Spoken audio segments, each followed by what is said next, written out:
जय श्री राम। तो हम कथा में पढ़ रहे हैं कि संतों और असंतों दोनों को ही विधाता ने उत्पन्न किया है।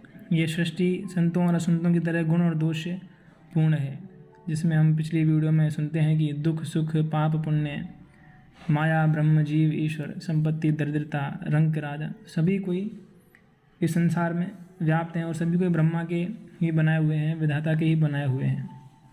और उनका वेदों ने शास्त्रों ने उनके गुण दोषों के हिसाब से उनका विभाग कर दिया है, उनको अलग अलग कर दिया है। और विधाता ने जड़ चेतन जीव को दोष में गुण में रचा है।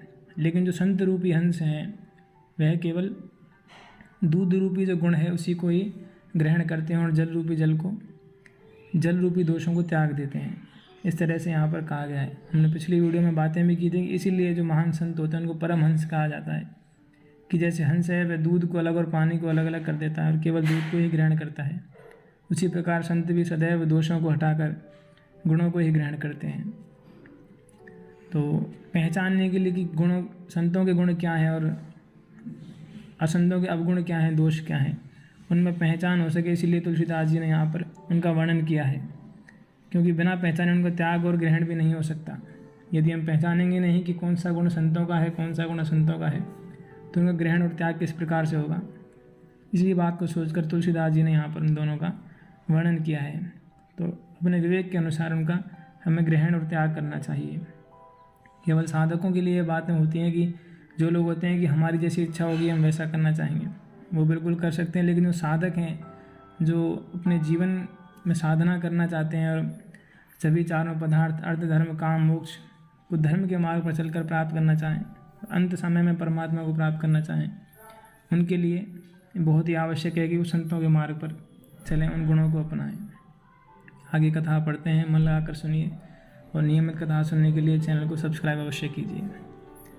तुलसी कृत रामायण जी की कथा कहूँ अनुसार, आसन लीजिए प्रेम से आइए पवन कुमार। मंगल भवन मंगल हारी इंद्रभूषण दशरथ अजर बिहारी। श्री राम जय जय राम, जय जय विघ्न हरण हनुमान। जड़ चेतन गुण दोष में विश्व कीन करतार, संत हंस गुण गहीं पै परिहर बार विकार। मंगल भवन मंगल हारी इंद्रभूषण दशरथ अजर बिहारी। विधाता ने इस जड़ चेतन विश्व को गुण दोष में रचा है, किंतु संत रूपी हंस दोष रूपी जल को छोड़कर गुण रूपी दूध को ही ग्रहण करते हैं। असम विवेक जब दे विधाता, तब तजन दोष गुण मनुराता। काल स्वभाव कर्म बर आए, भले प्रकृति बज चुकई भलाएं। विधाता जब इस प्रकार का हंस का सा विवेक देते हैं, तब दोषों को छोड़कर मन गुणों में अनुरक्त होता है। काल स्वभाव और कर्म की प्रबलता से भले लोग साधु भी माया के वश में होकर कभी कभी भलाई से चूक जाते हैं। तो कह रहे हैं कि विधाता जब हंस का सा विवेक दे देता है कि जैसे हंस दूध और पानी को अलग अलग कर देता है, जब ऐसा विवेक मिल जाए किसी व्यक्ति को, तो वह केवल गुणों को ही ग्रहण करता है और अवगुणों को त्याग देता है। उसका मन सदैव गुणों में ही अनुरक्त रहता है। यह साधक के लिए कहा गया है कि जब विवेक ऐसा हो जाता है, विवेक कैसे होता है वो हम पहले पढ़ चुके हैं कि सत्संग से ही विवेक की प्राप्ति होती है, संतों के संग से ही विवेक की प्राप्ति होती है। क्या उचित है क्या अनुचित है, क्या ज्ञान है क्या ज्ञान है, क्या विद्या है क्या अविद्या है, सब कुछ वह उससे प्राप्त होता है। लेकिन फिर भी कहते हैं काल स्वभाव और कर्म की प्रबलता के कारण, क्योंकि कर्म जो हम कर चुके हैं उसके फलों पर किसी का वश नहीं है, तो उसके कारण कभी कभी जो संत हैं, भले लोग हैं, साधु लोग हैं, वह भी माया के वश में होकर कभी कभी भलाई करने से चूक जाते हैं, गलत कार्यों में पड़ जाते हैं। तो उनका क्या है, सो सुधारे हर जन जिम ले दल दुख दोष विमल जसुन दे। खलऊ करई भल पाय सुसंगु, मिटई न मलिन स्वभाव भंगु।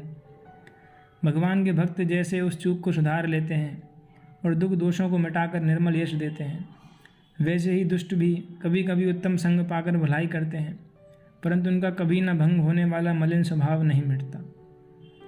तो जो भले साधु लोग हैं, कभी कभी कर्म की प्रबलता के कारण और काल स्वभाव के कारण गलत कार्य में पड़ जाते हैं या फिर भलाई से चूक जाते हैं, तो जो भगवान के भक्त हैं, जो साधक हैं, वे उस चूक को सुधार लेते हैं और उससे शिक्षा लेते हैं और सदैव दुख दोषों को मिटाकर निर्मल यश फैलाते हैं। लेकिन जो असंत हैं, जो दुष्ट हैं, वह कभी कभी संतों के साथ में रहकर अच्छा कार्य कर देते हैं, लेकिन उनकी जो मलिन भावना है, उनका जो मलिन स्वभाव है उनके मन का, वह कभी नहीं मिटता है। इस तरह से वो कहते हैं यही गुण है संतों के और असंतों के। जो साधक है वह गलत कार्य करने के बाद उसको सुधारता है, उससे सीखता है और दुख दोषों को मिटाकर निर्मल यश फैलाता है।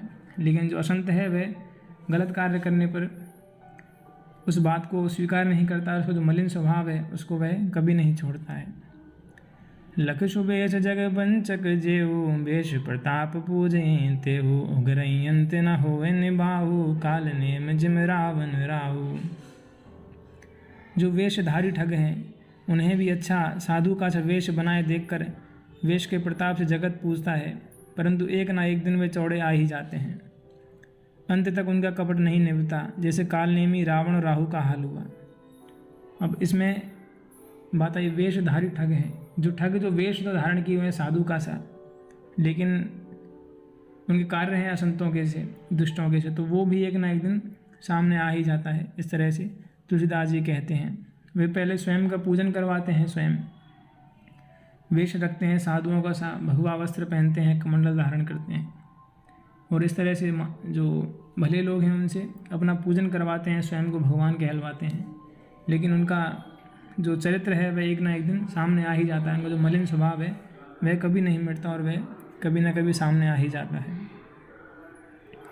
केहूँ कुबेश साधु सनुमानु, जिम जग जामवंत हनुमानु, हाने कुसंग सुसंगत लाहु, लोकों वेद बदत सब काहू।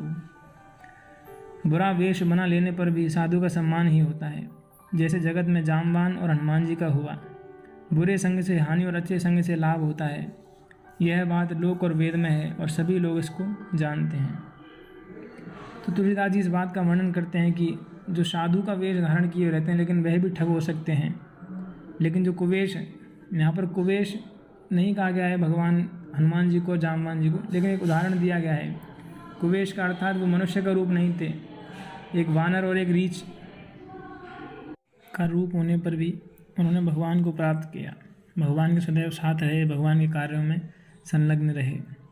तो इस तरह से कहते हैं कि रूप कैसा भी हो लेकिन भगवान को प्राप्त करना उससे संबंध नहीं रखता है।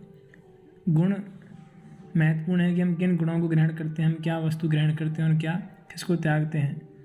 तो इस तरह से बुरे संग से हानि और अच्छे संग से लाभ होता है, यह बात सब जगह प्रसिद्ध है। और जिसको जो मन भाता है वह उसी को ग्रहण कर लेता है। जो साधक है वह सदैव गुणों को ग्रहण करता रहता है, लेकिन जो दुष्ट है, जो असंत हैं, वे अब गुणों को ही धारण किए रहते हैं, नीच के ही साथ रहता है। इस तरह से वो कहते हैं। गगन चढ़ई रज पवन प्रसंगा, कीचई मिलई नीत जल संगा, साधु असाधु सदन सुख सारी, सुमिरई राम देह गन गारी। पवन के संग से धूल आकाश पर चढ़ जाती है और वही नीचे की ओर बहने वाले जल के संग से कीचड़ में मिल जाती है। साधु के घर के तोता मैना राम राम सुमिरते हैं और असाधु के घर के तोता मैना गिन गिन कर गालियाँ देते हैं। तो यहाँ संग का प्रभाव बताया गया है, संग का महत्व बताया गया है कि कैसे बुरे संग से हानि और अच्छे संग से लाभ होता है। यदि धूल है पवन के साथ मिल जाए तो वह ऊपर उड़ती है, और वह नीचे बहने वाले जल के साथ मिल जाए तो कीचड़ बन जाती है। केवल उदाहरण मात्र है, इसको सिद्धांत ना समझें कि एक केवल उदाहरण मात्र है। इसमें बहुत सारे तर्क भी हो सकते हैं, लेकिन केवल यहाँ संग का साथ बताने के लिए कुछ उदाहरण दिए हैं कि साधु के घर के तोता मैना भी राम राम रटते हैं, क्योंकि वह उनको वही सिखाता है, उसका संग ही ऐसा है। और असाधु है वह उनको गालियाँ देना सिखाता है तोता मैना को, केवल उदाहरण मात्र है। तो संग का प्रभाव यहाँ बताया गया है। धूम को संगत कारक होए, लिखिए पुराण मंजु मस सोई, सोई जल अनल अनल संघाता, होए जलद जग जीवन दाता। कुसंग के कारण धुआं काले कहलाता है, वही धुआं सुसंग से सुंदर स्याही होकर पुराण लिखने के काम में आता है, और वही धुआं जल अग्नि और पवन के संग से बादल होकर जगत को जीवन देने वाला बन जाता है। तो यहाँ पर धुएं का उदाहरण दिया है कि किस तरह से अगर उसका सही से उपयोग किया तो वह शाही के रूप में प्रयुक्त होकर पुराण लिखने के काम में आता है, और उसको जल अग्नि और पवन का संग मिल जाए धुएं को तो वह बादल बनकर सभी का कल्याण करने वाला बन जाता है। तो इस तरह से अपना संग है वह अपने विवेक के अनुसार जो अपने जीवन में साधना करना चाहते हैं, साधक हैं, जो साधक गण हैं, भगवान को प्राप्त करना चाहते हैं, चारों पदार्थ धर्म अर्थ काम मोक्ष चाहते हैं, धर्म के मार्ग पर चलना चाहते हैं, उनके लिए संघ का बहुत बड़ा महत्व है। उसी से विवेक की उत्पत्ति होती है। ग्रह भेषज जल पवन पट पाय कुजोग सुजोग होए कुबस्त्र सुबस्त्र जग लखें सुलक्षण लोग मंगल भवन मंगल हारी द्रवहु सुंद शिरत अजर विहारी। ग्रह औषधि जल वायु और वस्त्र ये सब भी कुसंग और सुसंग पाकर संसार में बुरे और भले पदार्थ हो जाते हैं। चतुर एवं विचारशील पुरुष ही इस बात को जान पाते हैं। तो इस तरह से कहते हैं कि ग्रह हो, औषधि हो, जल हो, वायु हो, वस्त्र हो, तो ये सब कुसंग और सुसंग पाकर कि कौन इसका किस तरह से प्रयोग करता है, कौन उसको किस तरह से ग्रहण करता है। ग्रह संतों के साथ में है तो वह सदैव भगवान के कीर्तन से, पूजन से, साफ सफाई से और अच्छी अच्छी चीज़ों से, केवल सात्विक जो वातावरण है वह उस घर में रहता है। लेकिन जो कुसंग में रहने वाले हैं, दुष्ट हैं, वह सदैव उसमें मांस मदिरा भी बनता है, ना कोई भगवान का पूजन है, ना कोई साफ़ सफाई है।